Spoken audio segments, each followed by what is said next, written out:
Dear fellow feminists, I'm here for all of the witches. Pourquoi le féminisme? Nous les hommes, on n'ose plus rien faire, on ne veut plus rien dire. Les femmes sont conditionnées à servir les autres et à ne pas s'occuper d'elles-mêmes. Je t'avais dit, elles en veulent au mec. Le féminisme a donné aux femmes dès qu'elles pouvaient avoir droit au bonheur. On est dans un pays où un violeur sur 100 est condamné. Il y a un problème avec monsieur. Non, il n'y a pas de problème. Nous aussi, on se lève et on se bat. Pas du clito. Le chemin est long en tant que femme noire, en tant que femme grosse. Bim, c'est encore la faute du patriarcat. Encore une fois, c'est pas de la libération de la parole, c'est de la libération de l'écoute. Il y a une violence systémique qui est faite aux femmes.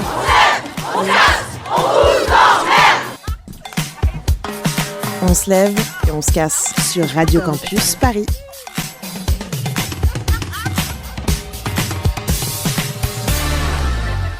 Bonjour à toutes et à tous, j'espère que vous allez bien. Salut Mao, comment ça va? Salut Pauline, ça va très bien. Et pour commencer cette émission, Mao, je te laisse introduire le thème du jour. Oui, je vais y aller par un chemin détourné. Parfois, j'ai une envie, un souhait que seul un génie de la lampe pourrait réaliser. J'aimerais ne pas avoir de ventre, que je puisse manger, savourer sans limite, sans la moindre conséquence sur mon type digestif, sans effet sur ma corpulence, sans le risque d'une maladie, sans culpabilité. Bon, j'avoue, ça n'a aucun sens. Je ne sais pas trop dans ce scénario où partirait la nourriture d'ailleurs. Mais ça dit bien sûr quelque chose de mon rapport au fait de manger, besoin physique évidemment, et plaisir qui ne peut s'empêcher d'être coupable. La culpabilité, elle pointe presque toujours le bout de son nez quand on se penche sur la relation complexe qu'on a avec la nourriture, l'alimentation et la cuisine. Je dis on, vous l'aurez compris, c'est quand même essentiellement les femmes.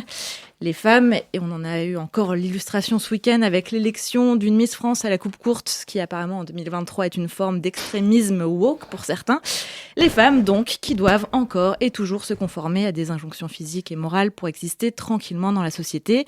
Des injonctions qui pèsent sur leur corps, sur leur manière de cuisiner, sur leur manière de manger. À l'approche des festins qui vont émailler ces tout derniers jours de l'année, on vous parle de bouffe ce soir dans On se lève et on se casse et surtout du rapport conflictuel que les femmes entretiennent avec la nourriture. Et on en parle avec deux invités, Pauline. Et c'est l'heure maintenant de saluer nos invités. Pour cette émission, nous allons parler donc de femmes, de ce qu'elles mangent, parfois de ce qu'elles ne mangent pas, de ce qu'elles se privent de manger ou de ce qu'elles dévorent avec plaisir. Bref, comment on a déréglé l'appétit des femmes dans l'histoire. Lorraine Malka, bonsoir. Bonsoir. Vous êtes journaliste, vous êtes podcasteuse, vous écrivez régulièrement des chroniques pour le magazine féministe Cosette, mais aussi pour l'émission de Jamie Gourmaud, Les Épicurieux. Vous avez aussi réalisé un documentaire qui s'appelle La France au fourneau. Mais cette fois-ci, on vous reçoit pour votre dernier ouvrage qui s'appelle Mangeuse, histoire de celles qui dévorent, savourent ou se privent à l'excès, qui est paru aux éditions Les Pérégrines le 6 octobre dernier. Et justement, Lorraine, dans votre livre passionnant, on en parlera plus tard, vous développez tout un fil de pensée autour de l'écriture de la gastronomie, de la cuisine. Écriture qui peut notamment servir d'exutoire quand on ne peut pas se satisfaire de la réalité physique de la nourriture. Et notre deuxième invité a beaucoup écrit autour de la nourriture, beaucoup écrit et surtout beaucoup dessiné. Aurélia Aurita, bonjour. Bonjour ou bonsoir. Oui, bonsoir. Vous êtes autrice de bande dessinée. Parmi vos ouvrages, on compte notamment Fraises et chocolat, Comme un chef avec Benoît Peeters et La vie gourmande paru l'an dernier chez Casterman. Bienvenue à toutes les deux et merci d'avoir accepté notre invitation. On se lève et on se casse sur Radio Campus Paris. Alors Lorraine Malka, on l'a dit, vous travaillez autour de ces questions depuis un moment déjà. En faisant des recherches pour cette émission, quelque chose m'a étonnée, tout en ayant l'impression qu'on parle constamment de nourriture, de food, on regarde des émissions. En parallèle, on a un renouveau du féminisme depuis les années 2010. Et pourtant, il y a assez peu d'articles écrits, en fait, d'essais grand public qui explorent vraiment l'histoire du rapport des femmes à la nourriture. Il faut citer votre consoeur Nora Boisouni, qui fait un gros boulot là-dessus aussi. Est-ce que c'est pour ça que vous avez choisi d'écrire ce livre ? Oui, merci pour votre invitation, merci Pauline. Merci à vous. Oui, effectivement, c'est complètement pour ça. Alors, comme vous l'avez dit, Nora Boisouni travaille sur cette question. Vraiment, dans mon livre, je dis qu'elle prend son bâton de pèlerine pour aller explorer un chantier inexploré. Mais en fait, il y a très très peu de choses, et en particulier, ce sur quoi il y a vraiment très peu de choses, je trouve, c'est sur le rapport des femmes au péché de gourmandise. Il y a une littérature gigantesque et une philosophie immense qui se penche sur la question du rapport de l'homme avec un grand H, donc soi-disant universel, mais qui en fait, cette universalité n'engage que la une moitié de la partie, population, une finalement. partie de l'humanité, et même moins que la moitié en général. Ouais. Et en tout cas, celui qui a la parole, quoi, celui qui développe cette philosophie, considère qu'il parle en tant qu'homme, avec un grand H. Or, le rapport à la gourmandise est très différent selon le genre, selon la classe sociale, selon le rapport auquel on est assigné, en fait, selon les stigmates qui nous assignent. Ouais. Aurélia Ruita, est-ce que le thème du livre de Lorraine Malka, il vous a parlé? Est-ce qu'il vous parle? Comme l'écrivaine Ryoko Sekiguchi, qu'on adore et qui signe la préface, elle a beaucoup écrit sur la cuisine et elle dit « c'est le livre que j'aurais aimé écrire ». Alors, moi, c'est le livre que j'aurais aimé lire, et donc je l'ai lu et je l'ai vraiment adoré. Et c'est vrai que Lorraine, donc déjà, elle écrit très bien, c'est très agréable à lire. Et en plus, j'ai l'impression qu'elle a touché le point aveugle des écrits entre les femmes et la nourriture. Elle se saisit vraiment de choses dont on peut parler. En tout cas, en plus c'est très méthodique avec des chapitres vraiment bien rangés. Voilà. Donc j'ai adoré.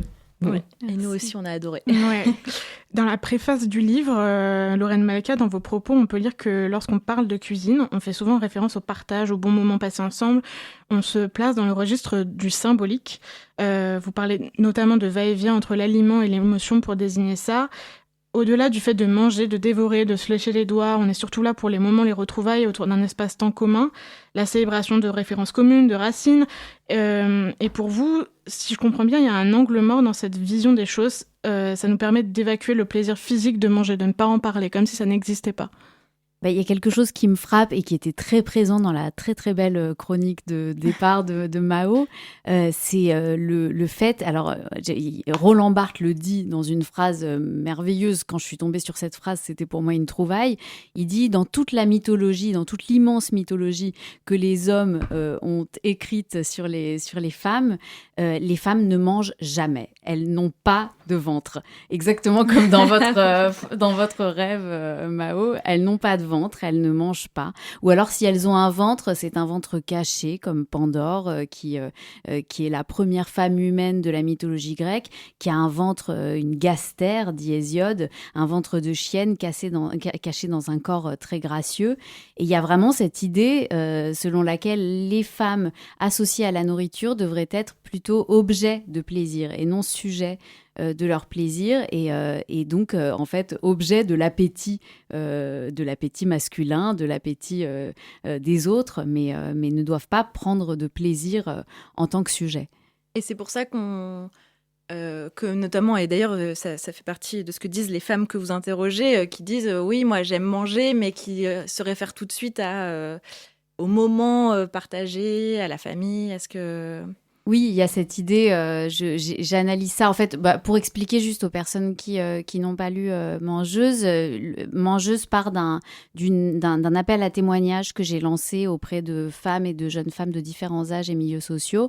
Et donc j'ai commencé par interroger des femmes en leur demandant quel est votre rapport joyeux, convivial et tourmenté à la nourriture. Donc j'ai vraiment laissé un appel assez ouvert et les témoignages que j'ai reçus dans la partie joyeuse étaient des rapports très symboliques, comme s'il y avait une projection effectivement affective dans la nourriture et très peu de rapports purement physiologiques à la nourriture. Et voilà, j'essaye à chaque fois de faire des allers-retours entre ça, les témoignages que je recueille, ce que j'observe dans les témoignages que je recueille, et l'histoire des représentations culturelles en fait des femmes en lien avec la nourriture. Oui, et on va le développer tout au long de cette émission.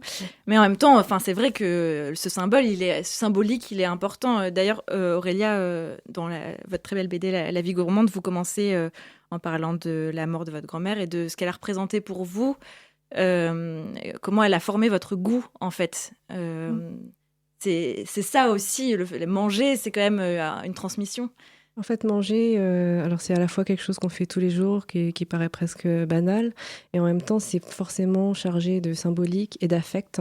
Effectivement, la vie gourmande commence par le décès soudain de ma grand-mère. Elle est morte dans son sommeil à 80 ans, et en fait, on se rend compte que la famille se réunit autour du corps, et on se rend compte qu'à un moment, il y a ma tante qui vient avec un pot-au-feu fumant. Et en fait, c'est pas elle qui l'a fait, c'est ma grand-mère. Ouais, c'est hyper émouvant. Et en fait, on mange ce plat, mais on mange la grand-mère aussi. C'est-à-dire que c'est quasiment métaphysique. Donc, en plus, elle en a fait beaucoup, comme si elle savait qu'il y en avait un festin qui était prévu. Donc oui. C'est ça. Et puis Aurélia, je me permets de préciser, dans la BD La vie gourmande, dit aussi c'est toujours meilleur le lendemain. Et comme si ta grand-mère avait su, en préparant la veille, avant de dormir, avant de dormir, avait su sommeil. que ce serait dégusté le lendemain avec toutes les saveurs qui sont encore plus vives. Et dans votre ouvrage, Lorraine Malka, il y a aussi cette contradiction constante dans laquelle on contient les femmes, une injonction contradictoire entre le surjeu de la gourmandise et le contrôle de ne surtout pas y succomber, jamais. Est-ce que vous pouvez nous expliquer un peu ça, précisément pourquoi on demande aux femmes de surjouer la gourmandise et à la fois le contrôle aussi ? En tout cas, c'est quelque chose qui est observé par les sociologues. Il y a une sociologue qui a mené une enquête dans les familles sur le rapport au plaisir alimentaire. Et elle a constaté effectivement que dès l'âge de 3 ans, les petites filles recevaient à la fois une injonction à la gourmandise, elles sont encouragées dans l'élan de gourmandise, et en même temps elles sont réprimées. Donc il y a cet aller-retour qui fait partie, me dit une sociologue que j'ai interrogée par ailleurs, ça fait partie de la partition de la féminité, c'est un va-et-vient entre cet élan gourmand et le fait de se réprimer. C'est vraiment l'image d'être prise avec la main dans le pot de confiture, dans le pot de confiture, ou dans le pot de Nutella, ou dans le pot de miel, voilà. Et c'est quelque chose qui s'applique pas aux garçons. C'est en fait les garçons dans cette observation sociologique sont plus poussés à varier à affiner leur palais et à complexifier leur rapport à la saveur. Et c'est ce que j'observe aussi dans la littérature enfantine, dans les albums pour enfants. Il y a des albums qui racontent des histoires de gourmandise de petites filles qui se font effectivement taper sur les doigts, ou alors qui sont poussées à la crise de foie parce qu'elles ont mangé trop de bonbons et qu'elles finissent par vomir. Ou alors chez la comtesse de Ségur, elles sont punies. La petite Sophie est punie sévèrement. Elle est enfermée dans sa chambre parce qu'elle a cédé à son plaisir. Elle adore les fruits confits, donc elle se fait punir. Alors que les petits garçons, très souvent dans les albums pour enfants, et dans la réalité c'est aussi le cas dans les observations sociologiques, sont poussés à développer leur palais, à développer un goût pour des saveurs plus complexes.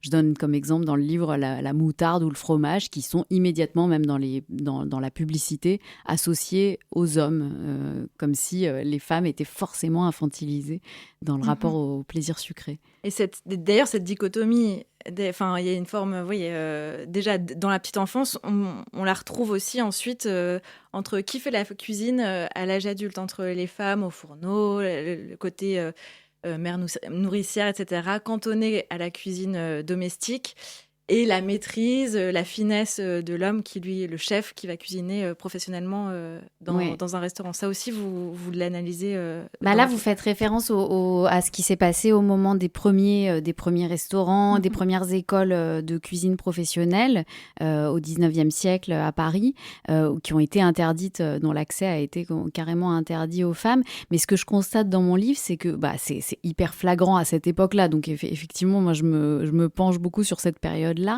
Mais en fait, ce que je constate, c'est qu'à plusieurs époques, depuis l'Antiquité jusqu'à aujourd'hui, dès qu'une société a commencé à se pencher sur la cuisine raffinée et a commencé à démocratiser un accès à la gastronomie, enfin dans l'Antiquité on appelait ça la gastrologie, gastrosophie, en tout cas à la sagesse du ventre, il y a eu une distinction violente qui s'est opérée, distinction sociale et distinction de genre, pour vraiment viriliser et rendre cette rhétorique militaire, virile, liée à la professionnalisation du métier qui risquait effectivement beaucoup trop d'être entrepris par les femmes, puisque les femmes sont assignées à la cuisine depuis très longtemps. Donc il fallait faire attention, surtout les écarter bien clairement, quoi. Oui, et d'ailleurs, je ne peux pas m'empêcher de citer quand même cette Phyllis Gilbert au 19e siècle, en 1883. C'est assez... Une citation gold, il faut le dire. Voilà, je ne savais pas comment le dire. Donc j'y vais. Certains ont dit que la cuisine était l'apanage de la femme. Je l'accorde dans une certaine mesure, car comme il y a fagot et fagot, il y a cuisine et cuisine. Et nous ne sommes pas à contester aux ménagères le pot-au-feu et le ragoût de mouton traditionnel. Que la majeure partie des cuisinières s'en tiennent là et ne prétendent pas à s'immiscer dans nos travaux. D'abord, trop fatigants pour leur complexion de femme. Ensuite, beaucoup trop étendues pour leurs faibles connaissances et dont elles ne peuvent rendre, quoi qu'elles fassent, qu'une très imparfaite, je dirais même une très mauvaise imitation. Voilà. Il y a vraiment cette idée qu'on connaît et qui nous amuse presque, tellement c'est impressionnant, mais en même temps c'est toujours je trouve que ça imprègne toujours beaucoup les consciences, cette idée selon laquelle la femme serait beaucoup plus adaptée à faire une cuisine, une popote, une cuisine domestique à la maison, et les hommes sont ceux qui portent la toque, qui sont les chefs. En fait, ça imprègne encore énormément nos cultures. C'est toujours le cas. Et je suis sûre que si vous regardez les livres de cuisine, les livres de recettes de vos mères ou de vos grands-mères, il y a des recettes qu'on dit à la bonne femme. Voilà.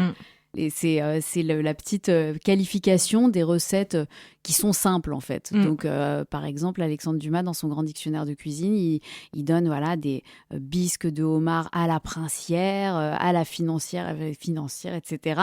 Et les choses à la bonne femme. Les ragoûts, les soupes de volaille à la bonne femme, les céleris à la bonne femme. C'est le truc simple, vraiment, qui ne demande pas une grande sophistication. Et Aurita, dans la première partie de La vie gourmande, vous décrivez votre expérience dans le restaurant étoilé du chef Pierre Gagnère à Paris. Vous avez passé du temps en observation pour dessiner la vie des cuisines notamment. Et plus généralement, vous aimez aller au restaurant, vous connaissez bien le monde de la gastronomie, c'est un peu votre monde.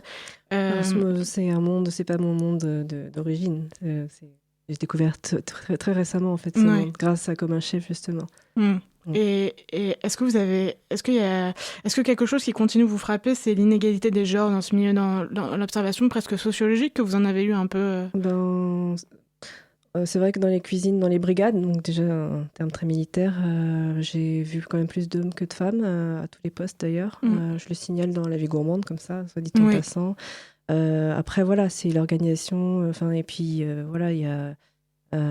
moi, j'ai pas observé ça directement, mais il y a aussi beaucoup de sexisme en cuisine, et peut-être que ça éloigne les femmes de ces métiers-là, qui sont déjà très difficiles. Alors, si c'est pour se prendre des remarques ou des mains aux fesses en plus... oui, c'est ça, vous avez observé Moi, j'ai pas observé ça, mais j'ai lu des témoignages. Ça arrive à tous les niveaux, le café du coin ou dans les restaurants étoilés. Et voilà, c'est ce qui explique peut-être l'absence de femmes à certains postes. Il y a eu un début de MeToo cuisine, un tout petit peu. Un petit peu, ouais. Tout petit frémissement de micro, rien du tout. Mais c'est pas vraiment, ça n'a pas vraiment explosé. Ça n'a pas vraiment eu lieu. On l'a vu quelques jours et puis ça a disparu. La guerre du MeToo cuisine n'aura pas lieu, j'ai l'impression. Ou peut-être pas tout de suite, on peut avoir de l'espoir. Et ça touche aussi la critique d'ailleurs, parce que voilà, il y a les hommes critiques gastronomiques et les femmes journalistes culinaires. Vous dites Lorraine Malka. Exactement, ça c'est Estérelle Payani notamment qui m'explique ça très bien, et qui effectivement c'est assez récent qu'on commence à faire, que les femmes peuvent écrire sur la cuisine, mais les hommes sont toujours beaucoup plus présents en tant que critiques gastronomiques. Oui. C'est l'heure de notre première chroniqueuse de la soirée, Chloé. Bonjour. Bonjour. Elle prit son micro à la main. Voilà, vraiment, tu l'as empoigné. C'est ta chronique Dynamite. Alors, aujourd'hui, tu nous fais une relecture des mythes de l'Antiquité. Il y a un mythe que Lorraine Malka cite dans son livre qui parle à la fois de femmes et de nourriture. Et oui, et d'ailleurs, elle a commencé à en parler, c'est le mythe de Pandore. Donc ce mythe, il revient sur l'origine d'un sujet qui a beaucoup préoccupé les Grecs, qui est pourquoi il y a 2 sexes. Et donc c'est d'autant plus important que pour les Grecs, en fait, ils répartissent tout ce qui peut expliquer le monde en 2 catégories, ceux qui relèvent du masculin, donc qui est supérieur, et ceux qui relèvent du féminin, donc je vous fais pas le dessin. Donc par exemple, le chaud est masculin, le froid est féminin, et si l'homme est supérieur à la femme, c'est selon Galien, le père de la médecine occidentale, parce qu'il est plus chaud. Vaste programme, donc c'est le mythe de Pandore qui explique la différenciation entre les hommes et les femmes. Oui, alors en fait, plus précisément, ce mythe, il explique pourquoi les femmes sont apparues, alors que les hommes étaient jusque-là bien peinards entre eux. Donc, parce qu'avant Pandore, il y avait déjà des humains, mais c'était tous des hommes. Donc ils cohabitaient avec les dieux en toute innocence, mais ils n'avaient pas besoin de travailler, puisque la nature pourvoyait à tous leurs besoins. Ils ne vieillissaient pas, et donc ça, c'était l'âge d'or que raconte le poète Hésiode. Mais lorsque Zeus devient le maître de l'Olympe, c'est le moment où il décide d'attribuer une place à chaque chose dans le cosmos. Voilà, et pour la place des hommes, il fait appel au titan Prométhée, et donc ça se passe au cours d'un banquet, donc c'est assez pertinent pour ce soir. Donc Prométhée prépare 2 tas de nourriture, ça paraît peut-être un peu difficile de se représenter ça aujourd'hui. Donc le premier, il y a juste les os, mais avec une appétissante couche de graisse. Et sur l'autre tas, il y a la chair, mais elle est cachée dans un estomac de bœuf d'aspect répugnant, donc la gastère dont on parlait tout à l'heure. Et donc Prométhée propose à Zeus de choisir la part qui va revenir aux dieux et celle qui va revenir aux hommes. Zeus choisit la part qui a un bel aspect, mais qui ne contient rien. C'est pour ça que les humains mangent de la viande, mais que les dieux ne se nourrissent que de fumée. C'est aussi pourquoi Zeus décide de se venger, c'est ça ? Oui, il décide de se venger de Prométhée. Donc il retire aux hommes la vie et le feu qui étaient auparavant en accès libre. Et donc les hommes doivent se mettre à travailler. Ils doivent cacher des graines dans la terre pour les faire pousser et pour pouvoir se nourrir. Et pour le feu, donc Prométhée le vole, mais le feu qu'il vole est en fait de moins bonne qualité que celui de Zeus. Donc les hommes doivent aussi le cacher sous la cendre pour l'entretenir, sinon il meurt. Et dans un ultime rebondissement, pour répondre au vol du feu par Prométhée, Zeus finit par créer Pandore, dont descendent toutes les femmes. Et on en vient donc à Pandore. Et oui, enfin.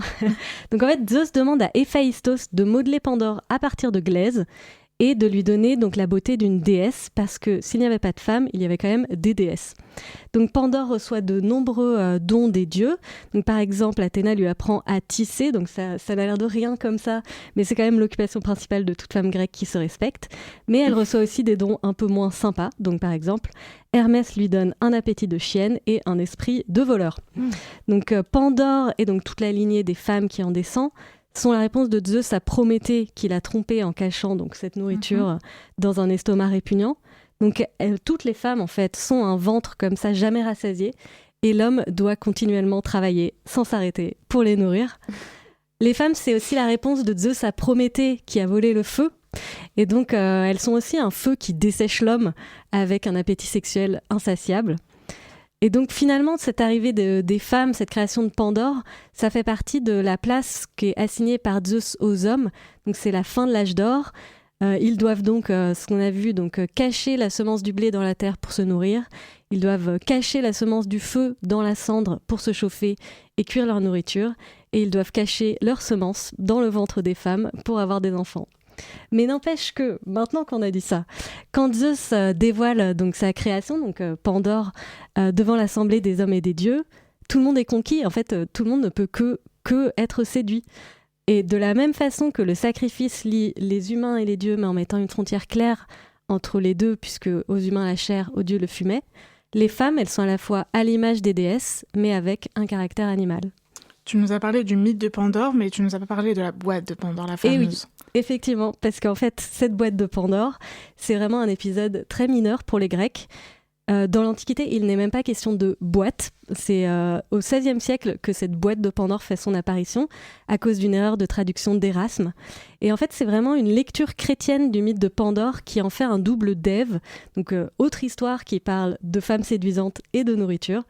Mais cette relecture chrétienne ajoute une dimension de culpabilité sur la femme, parce que dans l'Antiquité, malgré son estomac de chienne, aucun mythe ne tient Pandore pour responsable des maux de l'humanité. Merci beaucoup Chloé, tu restes avec nous pour le reste de l'émission. On reprend notre discussion avec Lorraine Malka et Aurélia Aurita dans quelques minutes. Juste avant, on écoute un peu de musique, le groupe américain Boy Genius avec leur titre Souvenir de 2018.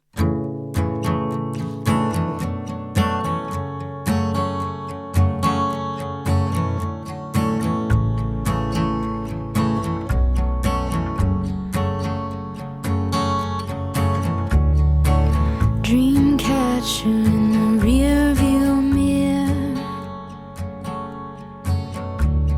hasn't caught a thing yet. $20 in a souvenir. Anything's worth trying. Stay out of your nightmares. See, I was in your dream last night. Always end up dying. You said because of course I did.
Like I do.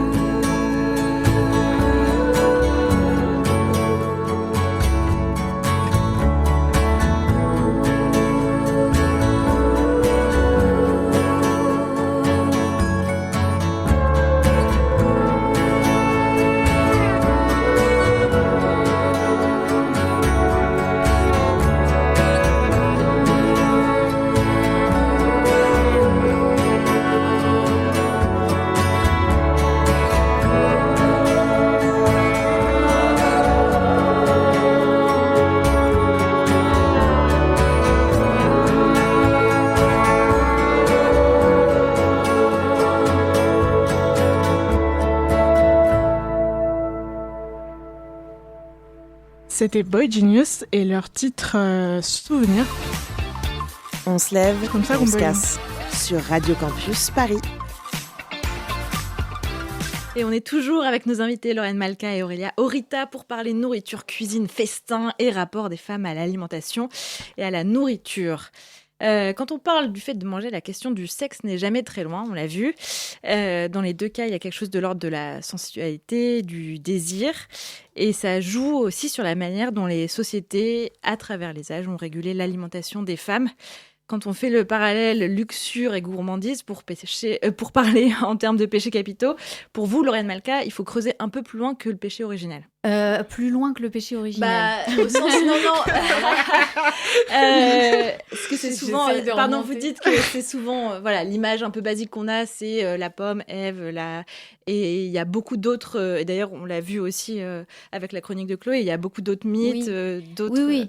C'est vrai. Il y a Pandore, il y a Ève. C'est-à-dire qu'en fait, moi, ce qui m'a fascinée à travers mon enquête, c'est de voir les constances anthropologiques. Quoi. J'ai l'impression que effectivement, c'est un sujet aveugle qui a été très peu exploré. Enfin voilà, la littérature là-dessus, la philosophie là-dessus n'existe que très peu, alors que, comme je le disais, il y a une grande richesse intellectuelle, une grande réflexion autour du rapport au péché, mais de l'homme et pas de la femme. Or, la femme a un rapport singulier, spécifique au péché de gourmandise. Et effectivement, la luxure, en fait, au moment où Ève pêche en croquant la pomme, c'est le premier péché, c'est considéré comme le premier péché, et en même temps, c'est le moins grave de tous. Pourquoi ? Parce qu'il mène à tous les autres. Donc, il mène notamment au péché de luxure, qui est celui qui est vraiment le plus proche, du péché de gourmandise. Et donc, il est communément admis que en commettant ce péché, elle amène l'être humain à dévaler la pente des péchés, et notamment à commettre le péché de luxure. Entre autres parce qu'elle incarne elle-même, en fait, cette luxure, la femme. La femme est toujours vue à travers le regard de l'homme. Dans toute l'histoire dans toute l'histoire culturelle, c'est le cas. C'est ce que montre très bien Simone de Beauvoir. Elle n'est jamais sujet, elle est toujours l'autre, le deuxième sexe, donc l'autre.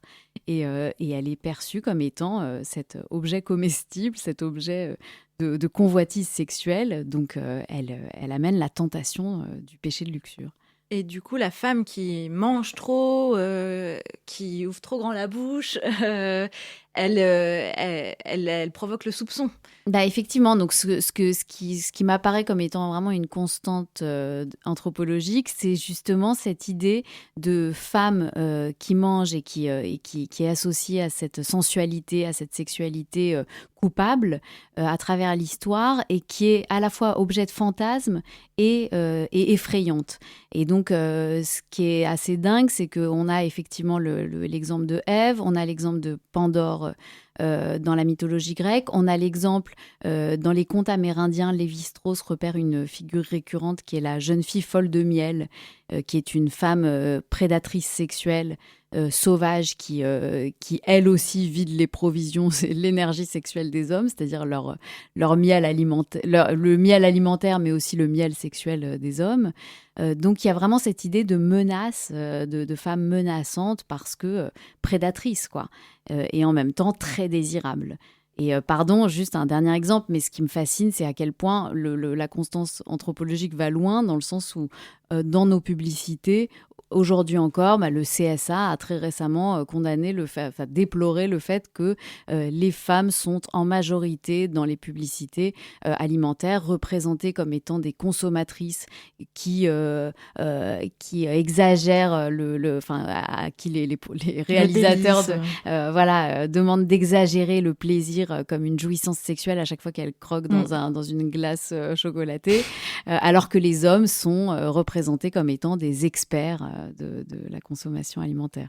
Et d'ailleurs, ça va quand même loin, parce que vous expliquez que, alors là, on remonte encore un peu dans le temps, l'exclusion des femmes de la gastronomie, et plus particulièrement de la gastronomie aristocratique, donc XVIIe siècle notamment, ça s'explique par l'érotisation des restaurants, où les gérants font leur beurre sur ce que vous appelez la libidinisation de la gastronomie parisienne.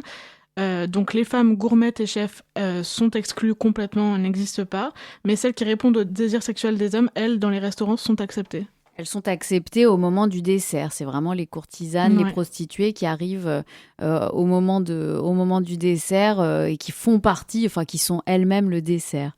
Et j'ajoute juste, je trouve que ce qui est assez savoureux dans la vie gourmande d'Aurélia Rita, c'est que pour une fois, ça m'a saisi quand j'ai découvert ça, pour une fois, une femme apporte c'est impressionnant le travail d'écriture érotisante que Aurélia a opéré dans l'observation des hommes qui cuisinent. Et c'est la première fois, personnellement, c'est la première fois que je lisais ça. Et pourtant, j'ai beaucoup lu sur la gourmandise. Je n'avais jamais lu dans l'écriture d'une femme la description qu'elle fait des hommes qui cuisinent dans l'aspect que ça peut comporter de sensuel. Et je trouve que c'est vraiment un retournement, mais qui est puissant. Oui, exactement. On voulait y venir.